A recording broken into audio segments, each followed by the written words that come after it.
Kamakailan lamang ay pumutok ang mga balita tungkol sa destabilisasyon sa administrasyon ni PBBM. Ang nasabing hakbang ay nagmula di umano sa mga DDS vloggers na mga retired AFP generals.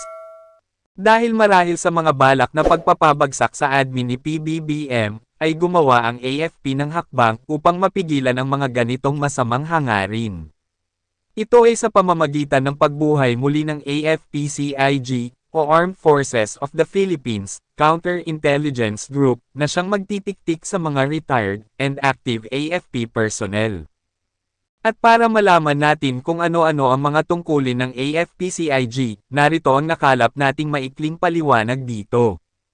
Ang AFP Counterintelligence Group CIG ay muling binuhay upang palakasin ang kakayahan ng Armed Forces of the Philippines AFP na labanan ang katiwalian at pang-aabuso sa loob ng organisasyon. Ang pagbabalik ng AFP-CIG ay bahagi ng mga reformang isinagawa sa AFP upang mapalakas ang integridad at profesionalismo ng mga kasapi nito.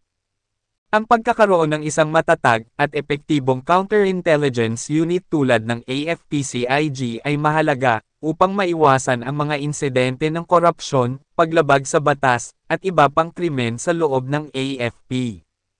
Ito ay naglalayong mapanatili ang kalinisan at kahusayan ng mga kasapi ng AFP, pati na rin ang pagtitiyak ng seguridad at kapakanan ng mga mamamayan.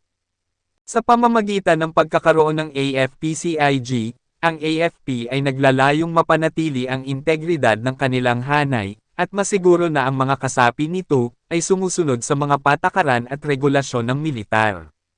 Ito ay isang hakbang sa pagpapalakas ng institusyon ng AFP at pagpapahalaga sa disiplina at katapatan.